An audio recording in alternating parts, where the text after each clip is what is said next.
সূচনা এই ভিডিঅ'টো কেৱল 18 বছৰৰ ওপৰৰ ব্যক্তিসকলৰ বাবেহে। 18 বছৰৰ তলৰ ল'ৰা-ছোৱালী অনুগ্ৰহ কৰি ভিডিঅ'টো নাচাব। লগতে জনাওঁ যে দৰ্শকৰ সহায়ৰ প্ৰতি লক্ষ্য ৰাখিহে ভিডিঅ'বোৰ বনোৱা হৈছে। মোৰ এই কাহিনীটো আজিৰ পৰা কেইবছৰমান আগৰ। তেতিয়া মই ক্লাছ 10ত পঢ়ি আছিলোঁ। প্ৰায় 10 বছৰ আগৰ কাহিনী। মোৰ আচল নাম বেলেগ যদিও ঘৰত মোক সকলোৱে পম্পী বুলিয়ে মাতিছিল। দেউতাই তেতিয়া চাকৰি কৰি আছিল নামৰূপত। সেইকাৰণে আমি দেউতা, মা আৰু মই নামৰূপত চহৰতে এঘৰ মানুহৰ ঘৰত ভাড়া কৰি আছিলোঁ। মই তেতিয়া মেট্ৰিক পৰীক্ষাৰ বাবে পঢ়ি আছিলোঁ।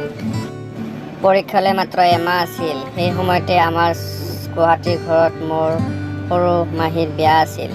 বিয়ালৈ বুলি আমি তিনিওটাই যোৱা কথা ভাবিছিলোঁ। কিন্তু পিছত মা আৰু দেউতাই ঠিক কৰিলে যে যিহেতু মোৰ পৰীক্ষালৈ মাত্ৰ এমাহহে আছে, সেয়েহে বিয়া খাবলৈ যোৱা 3টা দিন মোক ভাড়াঘৰৰ মালিক আণ্টি আৰু খুৰাহঁতৰ ঘৰতে থৈ যাব। বিয়াখন খাবলৈ যাব নাপায় প্ৰথমতে মোৰ বেয়া লাগিছিল, কিন্তু এটা কথা ভাবি আকৌ ভাল লাগি গ'ল। আমাৰ ভাড়াঘৰৰ মালিকৰ ডাঙৰ ল'ৰাটোৰ নাম আকাশ দা। আকাশ দাক আচলতে ক্লাছ 9 মানৰ পৰাই মই মনে মনে ভাল পাই আছিলোঁ। আকাশ দা তেতিয়া ক্লাছ 12ত পঢ়ি আছিল। মোতকৈ 2 বছৰ ডাঙৰ। আকাশ দা দেখিবলৈ ধুনীয়া আৰু পঢ়া শুনাতো চোকা। সেয়েহে মোৰ দুৰ্বলতা আছিল। কিন্তু কেতিয়াও মুখ খুলি মই আকাশ দাক ভাল পাওঁ বুলি ক'ব পৰা নাছিলোঁ। আকাশ দাহঁতৰ ঘৰত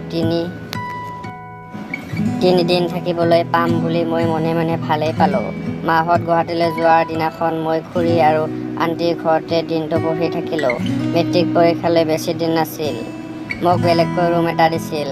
আন এটা ৰুমত আকাশ দাও পঢ়ি আছিল। সিও উচ্চতৰ মাধ্যমিক পৰীক্ষাৰ বাবে পঢ়ি আছিল। আকাশ দাৰ মা আণ্টি স্কুলৰ শিক্ষক আৰু খুৰা ব্যৱসায়ী। দিনত আণ্টি ঘৰত নাথাকে। খুৰা কেতিয়াবা থাকে আৰু কেতিয়াবা নাথাকে। সেইদিনাও দিনত খুৰা আৰু আণ্টি নাছিলেই। মই আৰু আকাশ দাই পঢ়ি আছিলোঁ। যদিও পঢ়ি আছিলোঁ, মনটো কিন্তু আকাশ দাৰ ওচৰতহে আছিল। পঢ়াত অলপো মন বহা নাছিল। এতিয়া অলপ মোৰ নিজৰ বিষয়ে কওঁ। মই কৈছিলোঁৱেই মোক ঘৰত সকলোৱে পম্পী বুলিয়ে মাতে।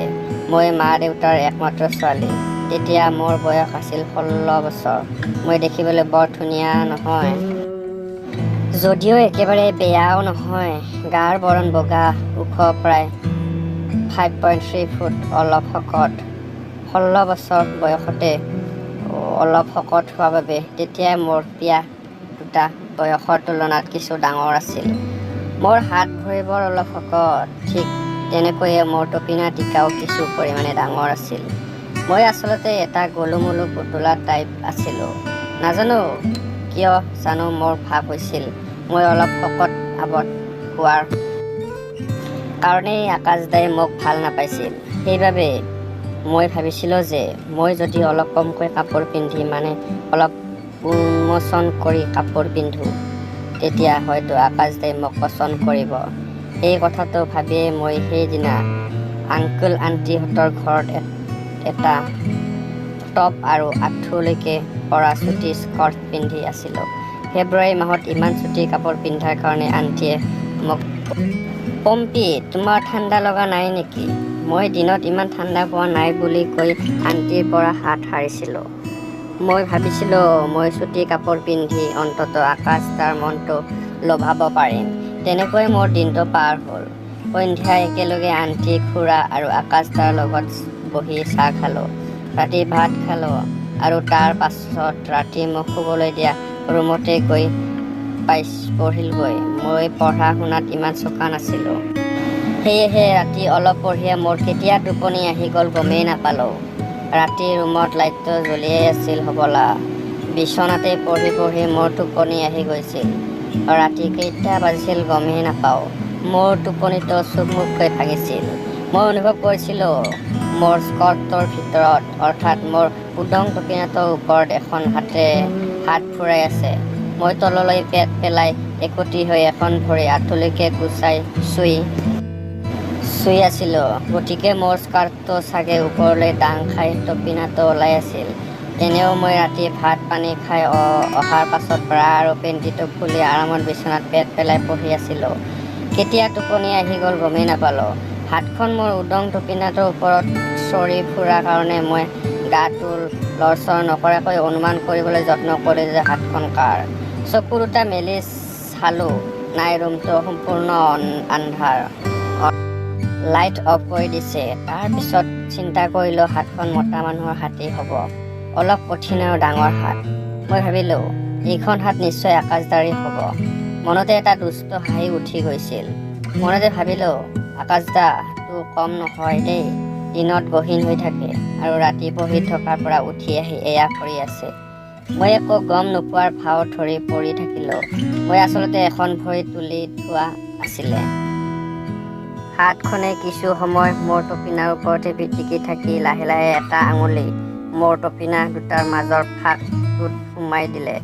আঙুলিটো মাজৰ ফাঁকটোত সোমাই তলৰ ফালে গৈ থাকিল।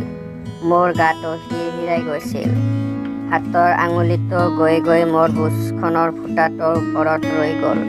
আঙুলিটোৱে লাহে লাহে ফুটাটোতে হেঁচি ধৰিলে। তথাপিও মই একো গম নোপোৱাৰ ভাও ধৰি টোপনিত থকাৰ দৰে থাকিলোঁ। আঙুলিটো এইবাৰ মোৰ ফুটাটোত ওলোৱা সোমোৱা কৰিবলৈ লাগি গ'ল। পুৰা মোৰ গাটো আগতকৈও বেছি হিৰহিৰাই গৈছিল। কি হ'ব এতিয়া? মই মাতি দিলে আকাশদাই লাজ পাই গুচি যাব নেকি? আঙুলিটো তলৰ পৰা উলিয়াই এইবাৰ মোৰ টপ টি-চাৰ্টৰ তলেৰে, মানে তল পেটৰ ওপৰেৰে হাতখন সোমাই আহিল। মোৰ নাভিৰ ওপৰেৰে হাতখন ঘূৰাই লাহে লাহে এইবাৰ হাতখন বগাই আহি মোৰ পিয়া এটাত লাহে লাহে পিটিকিবলৈ ধৰিলে। ভিজি থকা আঙুলিটোৰে মোৰ পিয়াৰ নিপুল এটাও পিটিকি দিলে। তেতিয়াও মই টোপনিৰ পৰা সাৰ নোপোৱাৰ দৰে পৰি থাকিলোঁ। মই অনুমান কৰিলোঁ মোৰ পিঠিৰ ফালে ভৰ দি মোৰ গাত গা লগাই মানুহ এটা শুই দিছে। আকাশদা হয় নে নহয়? মনলৈ ভাৱ এটা আহিল। আকাশদাটো ইমান শকত আৰু পেটুৱা মানুহ নহয়। তেতিয়াহ'লে মোৰ অলপ সন্দেহ হ'ল, কোন হয়? মোৰ কাণৰ কাষত এটা গৰম উশাহ নিশাহ কাণত ফুচফুচাই ক'বলৈ ধৰিলে, পম্পী, খুব ভাল লাগিছে নহয়? মই ভীষণ চক খালোঁ। হে ভগৱান, মোৰ মাথা ঘূৰাই গ'ল। কোন হয়?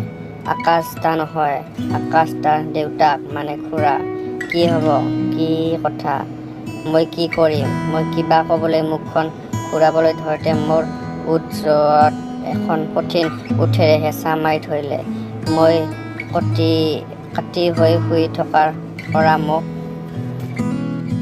ঘূৰাই ওপৰলৈ মুখ কৰাই দিলে। মোৰ ওঠ জোৰ চেলেকি আঙুলে চুপি দিলে।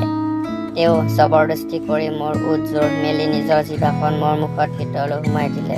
মই কিবা এটা কোৱাৰ সুযোগেই নাপালোঁ। মোক ওপৰমুৱাকৈ শুৱাই মোৰ ওপৰত উঠি ল'লে। শকত আবত ভাৰী মানুহটো গাত উঠি দিওঁতে মই কেঁকাই পেলাইছিলোঁ। মই অনুমান কৰিছিলোঁ খুৰাই কঁকালৰ তলৰ ফালে একো কাপোৰেই পিন্ধা নাছিল। গাত মাথো এটা গেঞ্জি, তলৰ ফালে সম্পূৰ্ণ উলংগ। তেখেত মোৰ গাৰ ওপৰত উঠোতে মই গম পাইছিলোঁ তেখেতৰ থিয় টনটনীয়া বাৰীডাল মোৰ তল পেটত খোজ খাই আছে। তেখেতে নিজৰ আঁঠুৰ জোৰেৰে মোৰ ভৰি দুখন মেলিবলৈ চেষ্টা কৰিলে। মই ভৰি দুখন মেলি নিদিয়াকৈ যিমান পাৰোঁ থাকিবলৈ ধৰিলোঁ। লাহে লাহেকৈ মোৰ উপায় নাইকিয়া হ'ল। কি কৰোঁ? আগতে কিয় মুখেৰে নামাতিলোঁ, বাধা নিদিলোঁ? এতিয়া দেখিছোঁ মোক ধৰ্ষণ কৰিহে এৰিব। ধন্যবাদ। আজিলৈ ইমানেই। এনেদৰে নতুন অসমীয়া কাহিনীসমূহ পাবলৈ চেনেলটো ছাবস্ক্ৰাইব কৰি দিব।